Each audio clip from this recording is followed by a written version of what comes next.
Muito bom dia, sejam bem-vindos a mais um Filhos e Cadilhos, que hoje tem um olhar assim especial a quem está à espera de um bebê. Vamos neste programa olhar em particular para o primeiro trimestre da gravidez, quando o casal já sabe que está à espera de um filho, mas onde essa comunicação ainda não chegou lá para fora e, portanto, há uma série de constrangimentos, nomeadamente os enjoos, a ansiedade, que podem aqui dificultar esta fase tão bonita. A propósito deste tema, vamos também olhar à chegada de um irmão e como é que pode ser comunicada ao irmão ou aos irmãos mais velhos, adequada às idades, mas temos também propostas para os mais velhinhos, nomeadamente para conhecer aquelas que são as opções de serralvos para as feiras da Páscoa, ou também explorar algumas leituras, já que recentemente se celebrou o Dia Internacional da Leitura Infantil. Mas antes de tudo isso, vamos ao início, ao momento em que está um bebê na barriga.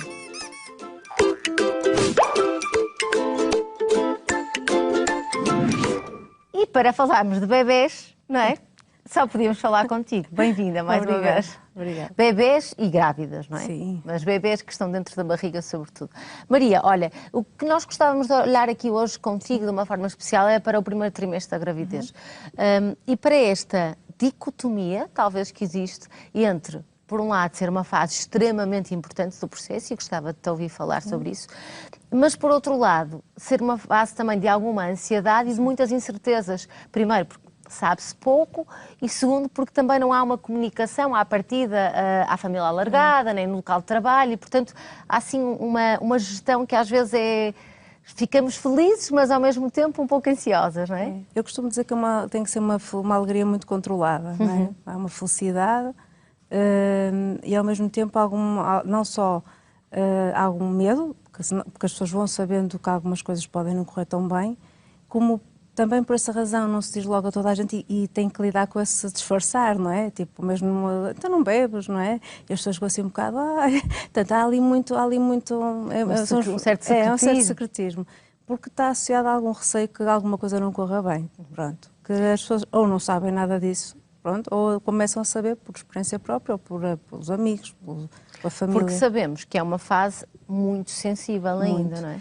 É uma fase que é mesmo tudo ou nada, ou seja, qualquer insult, não sei dizer em português, qualquer coisa que aconteça à grávida, não é? Qualquer impacto exterior, sim, pode condicionar um abortamento, ou seja, numa fase tão inicial a pessoa fica toda contente, mas ao mesmo tempo, enquanto não vê o coraçãozinho a bater, enquanto não vê que está a evoluir, há aquele receio de claro. Será que vai correr mesmo bem? Até porque sabemos que a grande maioria dos abortos espontâneos acontecem precisamente neste primeiro trimestre. Exatamente. Pronto, depois das 12, aquilo é um respirar fundo mesmo grande. Pronto, à partida entramos costumo dizer, agora vai ser sempre a andar. Em velocidade de cruzeiro. No início, a grande maioria corre bem, mas tem que haver aquele pezinho atrás para que se alguma coisa correr mal, o desânimo não seja tão grande, não é? Porque as pessoas não criar uma expectativa também demasiado grande, não é? Fazer aqui uma gestão. Eu costumo também dizer para terem muito cuidado com os irmãos,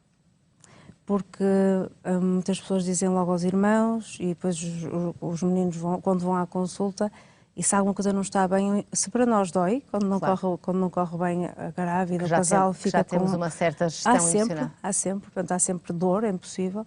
Imaginemos para uma criança, não é? Lidar com o meu irmão, morreu, é horrível esta imagem. Claro. Quando às Até vezes nem ela apareceu...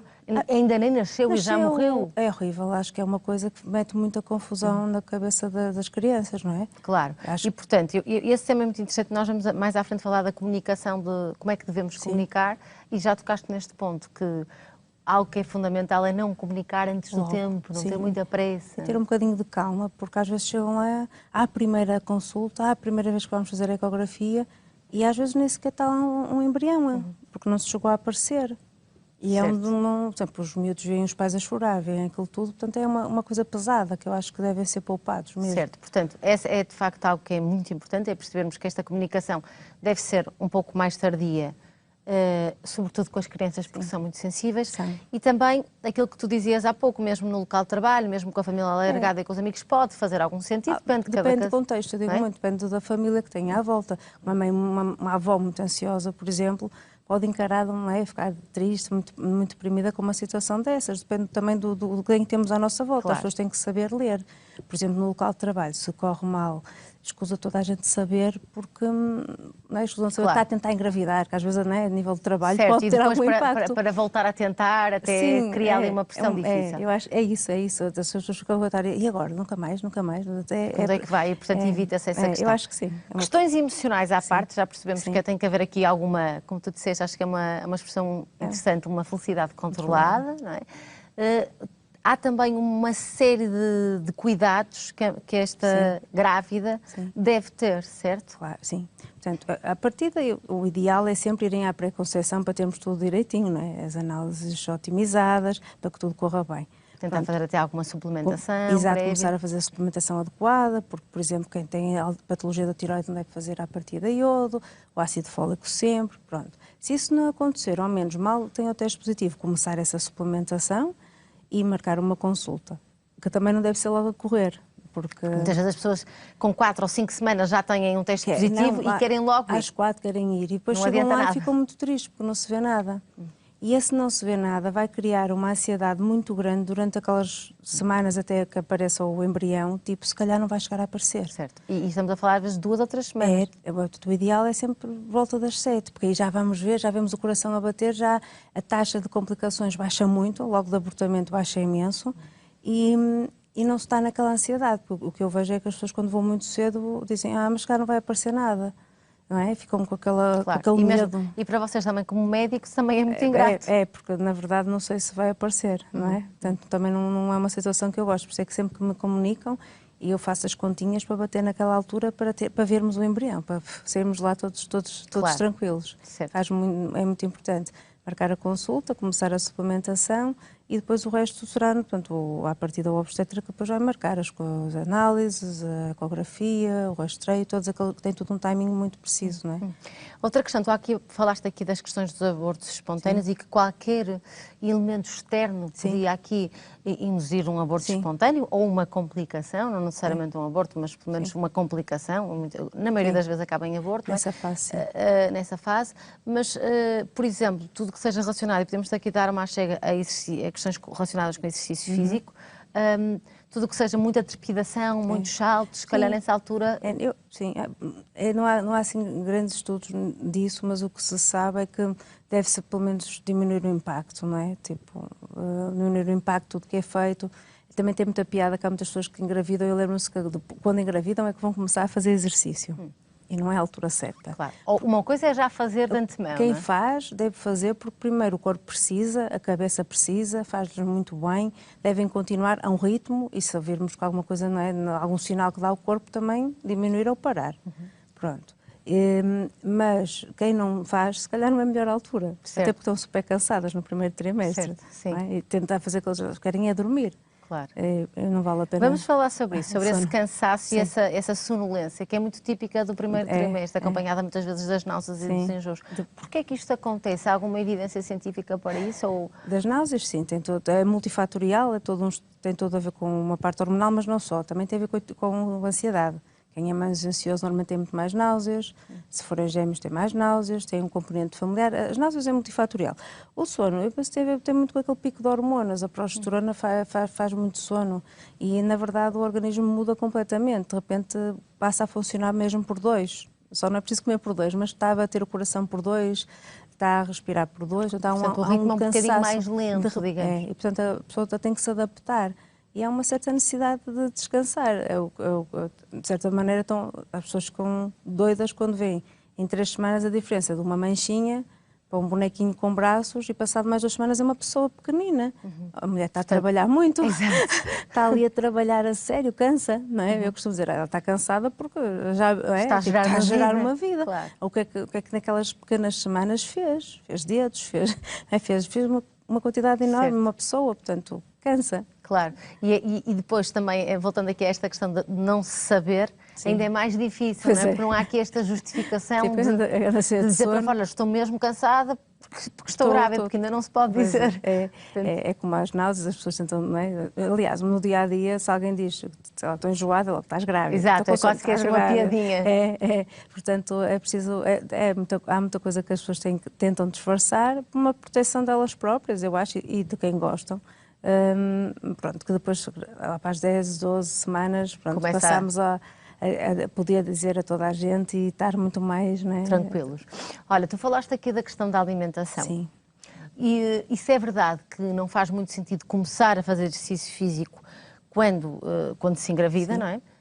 Poderá fazer sentido, quem ainda não fez para trás, alterar os hábitos alimentares e passar a ser mais saudável É o ideal. com a gravidez. Sem comer por dois, também é importante passar É o que eu esta digo. também, não Então, é? isso é muito complicado, porque realmente há pessoas que querem comer por dois. Há outras que acham que é a altura de fazer uma dieta rigorosa e também não comer meio pão, mas não é assim, não é? Até porque no início, devido às náuseas, as pessoas às vezes não conseguem tolerar mesmo carne. Estão semanas que não querem carne, ou que não querem peixe, ou que não querem... E nessa altura, nesses primeiros trimestres, eu digo muito, para não terem tanta preocupação com a qualidade dos alimentos que devem ter, mas porque se estiverem a ser muito exigentes e a forçar o que não Claro. estão a tolerar, vão vomitar a Claro. seguir e não fica nada. Certo. Mais vale comer uns dias mais pão ou arroz, que é o que lhes apetece, porque é das coisas mais secas que normalmente cai Certo. melhor. E depois logo que passa as náuseas, assim, ter uma alimentação mais cuidada. É muito importante essa mensagem, acho que estás a passar, porque as grávidas sentem muita pressão de passar a corresponder e, do ponto de vista nutricional, sentem essa responsabilidade. E quem vem com elas às consultas, as mães, os Tem que maridos, comer. dizem, ela não está a comer carne, ela não está a comer, assim, deixa nesta fase, deixa, tipo, vai melhorar. Não é por isso que vai correr Não mal. é por isso que vai correr mal. Naquela fase, o bebê cresce tão rápido que as calorias, não é? As calorias que fazem-no crescer.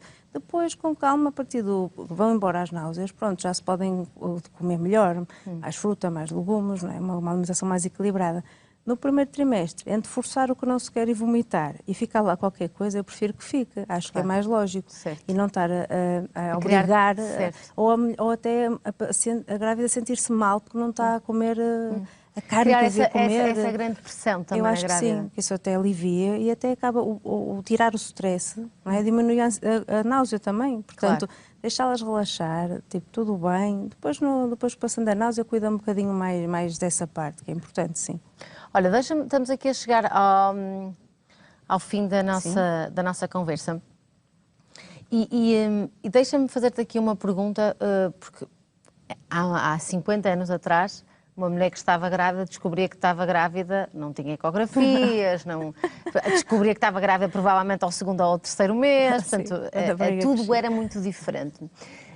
Com todas as enormes desvantagens que isso tinha, nomeadamente ao nível da mortalidade infantil, não é? Que nós somos dos melhores países do mundo no que toca à mortalidade infantil, mas com alguma leveza, e vê se consegues perceber a minha pergunta, que hoje em dia, com tanta informação e com tanta medicalização, às vezes perdemos. Portanto, como é que conselhos é que tu podes também dar a quem esteja lá em casa grávida, e nomeadamente as grávidas de primeira viagem, Muito ansiosas. porque são mais ansiosas, por natureza, que conselhos é que tu podes dar para se encontrar esse equilíbrio entre manter a vigilância e o rigor do ponto de vista da saúde, mas ao mesmo tempo aligeirar o processo e viver como algo que é natural, fisiológico e que à partida vai correr bem. Primeiro é isso, é que a partida vai correr bem. Acho que é muito importante ter realmente um acompanhamento com alguém que tranquilize, não é? Que não, há pessoas, não é? É bom ter está tudo bem, vai correr bem, tenha calma. Não procurar exagerar. um médico só pela componente clínica, também pela componente humana, talvez faça sentido. E é muito importante sentir mesmo que vai correr bem, porque eu acho que isso ajuda a que corra mesmo bem, porque o pessimismo não traz nada de bom. E porque tu acreditas como médica que a nossa mente e o nosso corpo se influenciam sim, também? Completamente. E a ansiedade e aquela... às vezes faz com que as coisas corram mesmo mal, porque interfere connosco.